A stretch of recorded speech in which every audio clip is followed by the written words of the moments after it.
Hi friends, Chandrakanthan സീരിയലിൻ്റെ latest റിവ്യൂയിലേക്ക് എല്ലാവർക്കും സ്വാഗതം.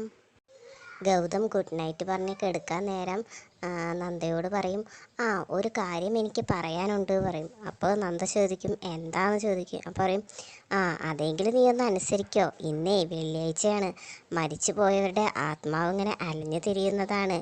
ഇന്ന് വല്യച്ഛൻ്റെ ആത്മാവുണ്ടാവും.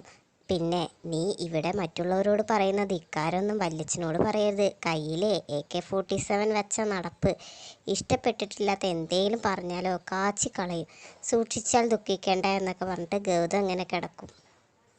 അപ്പം നന്ദ മനസ്സിൽ വിചാരിക്കും, അയ്യോ ഇനിയും വല്യച്ഛൻ്റെ എങ്ങാനും വരുമോ പേടിച്ചിട്ട് നന്ദ ബെഡിൽ വന്നിട്ട് ഇങ്ങനെ ഇരിക്കും. എന്നിട്ട് അപ്പോൾ കാണാം മുറിയുടെ പുറത്ത് അരുണ് വന്നിട്ട് വാതിൽ കൊട്ടും. അപ്പോൾ നന്ദ പേടിച്ചിട്ട് അവിടെ കിടക്കും. അപ്പോൾ ഗൗതം പറയും, പുതച്ച് മൂടി കിടന്നാ പറയും. അപ്പോൾ അരുണിന് ദേഷ്യം വന്നിട്ട് അരുൺ ഇങ്ങനെ പറയും, ഈ ഗൗതമേട്ടൻ്റെ ഒരു കാര്യം പാതിരാത്രിക്ക് എന്നെ വിളിച്ചുണർത്തിയിട്ട് എന്നൊക്കെ പറയും. അപ്പോൾ ഗൗതം ഇങ്ങനെ പറയും, വല്ലിച്ച നന്ദ ഉറങ്ങി പൊക്കോ എന്നൊക്കെ പറയും. അരുണിന് ദേഷ്യം പിടിച്ചിട്ട് അരുണ് പോവാൻ നോക്കും. അപ്പോൾ റൂമിൽ ഇതൊക്കെ കണ്ടിട്ട് ഗൗതനും ഭയങ്കര ചിരി വരുന്നിട്ട് ചിരിക്കുന്നുണ്ട്.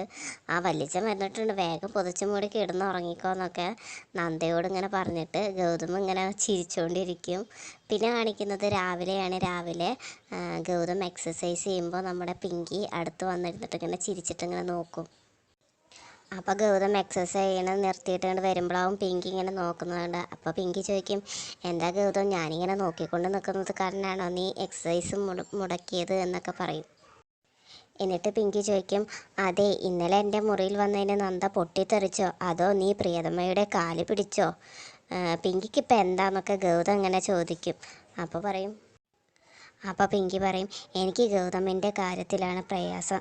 നന്ദ നീ റൂമിൽ വന്നത് മാത്രമല്ലേ സഹിക്കാൻ പറ്റുള്ളൂ.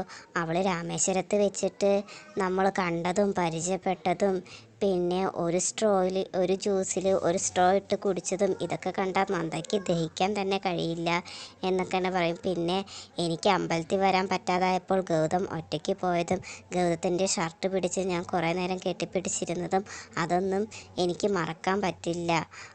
അതിന് നന്ദയ്ക്ക് പറ്റുമോ? ഇതൊക്കെ ഓർത്ത് വയ്ക്കാൻ ഒന്നുകൂടിയുണ്ട്.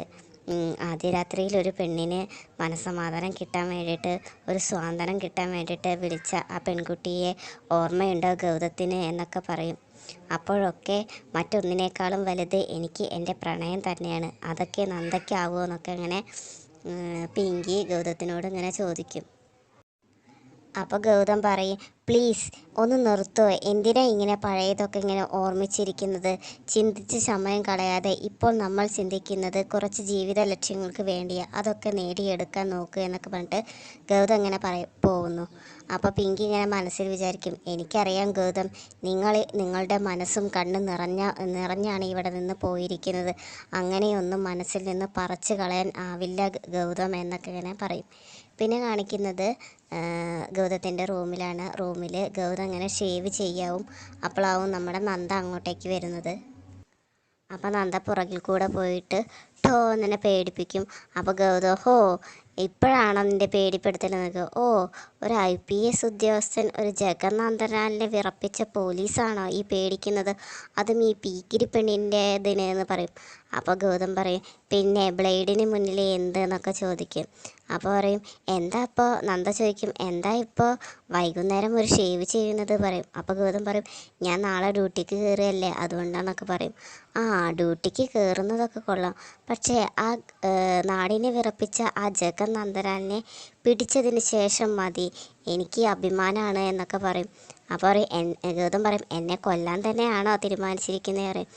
അപ്പോൾ പറയും, എന്തായാലും നമ്മുടെ നാടിനെ രക്ഷിക്കാനല്ലേ, അയാളെ പിടിച്ചിട്ട് ഇതാക്കിയാലും എനിക്ക് അഭിമാനം തന്നെ എൻ്റെ ഭർത്താവിനെ കുറിച്ചിട്ട് എന്നൊക്കെ പറയും. അപ്പോൾ ഇത് കേൾക്കുന്ന ഗൗതമിന് ഭയങ്കര സന്തോഷമാവും.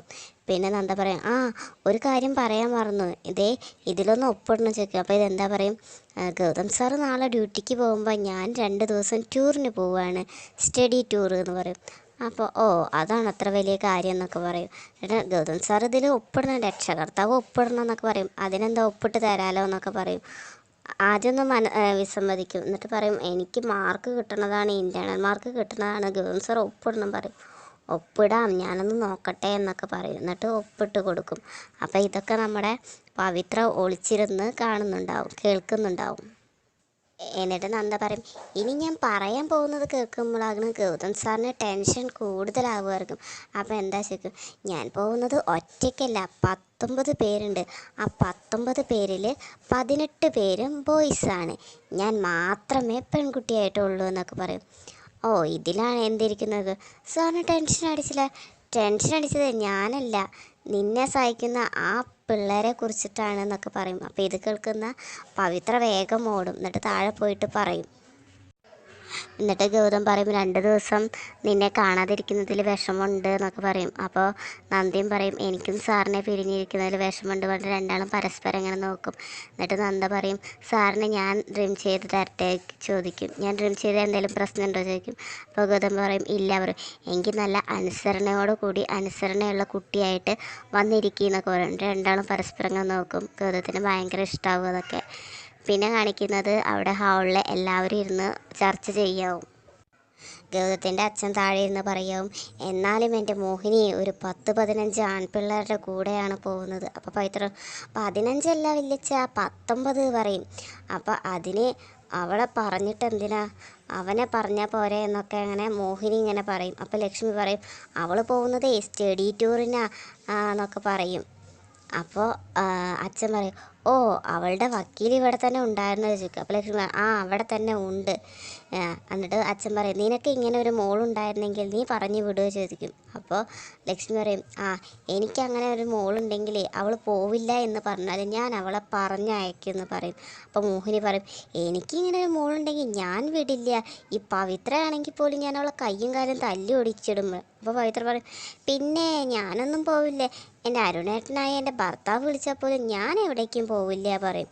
അപ്പോൾ മോഹിനി പറയും, ഈ ഇന്ദീവരത്തിൽ നിന്ന് ഗൗതം മാത്രം അങ്ങനെ തീരുമാനിച്ചാൽ പോരല്ലോ അവൾ ടൂറ് പോകാൻ പറയും. അപ്പം അച്ഛൻ പറയും, ഈ കുടുംബത്തിന് നിന്ന് അങ്ങനെ അവൾ പോവില്ല, ഇവിടെ ഓരോ ചിട്ടയും അച്ചടക്കവും ഉണ്ട്, അതൊന്നും തെറ്റിച്ചിട്ട് അവളുടെ ഒരു ടൂറ് പോക്കും ഒരു പഠനവും ഇവിടെ നടക്കില്ല. അവളുടെ ആ ഒരു MBBS പഠനം നിർത്തിയാലും വേണ്ടില്ല, ഈ തോന്നിയാവാസം ഇവിടെ അനുവദിച്ച് തരില്ല എന്നൊക്കെ പറയും.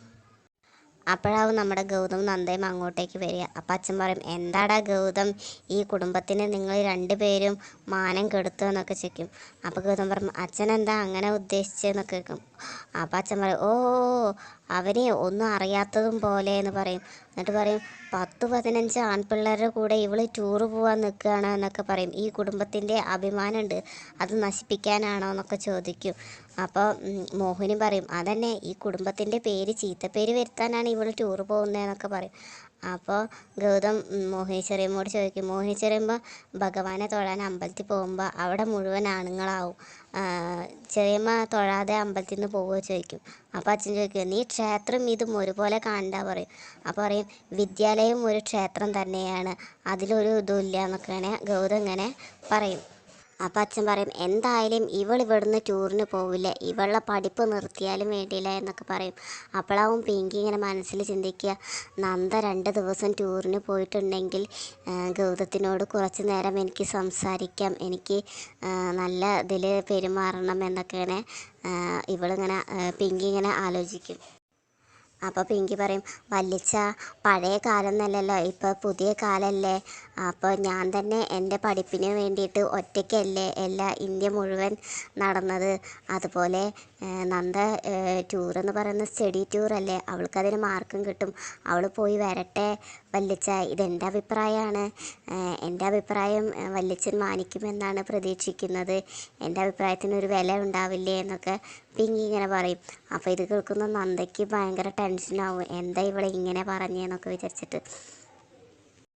പിങ്കി ഇങ്ങനെ പറഞ്ഞു കേട്ടപ്പോൾ വല്യച്ഛനും മോഹിനി ചെറിയമ്മയ്ക്കും ആകെ വല്ലാണ്ടായി, ഇനിയിപ്പോൾ എന്ത് ചെയ്യും എന്നുള്ള മട്ടിലാവും. അപ്പോൾ അച്ഛൻ പറയും, എന്തായാലും നമ്മുടെ പിങ്കി മോള് പറഞ്ഞതല്ലേ, ആ, ഇവൾ 2 ദിവസമെങ്കിൽ 2 ദിവസം പോയി ടൂറിന് പോയി വരട്ടെ എന്നൊക്കെ പറയും.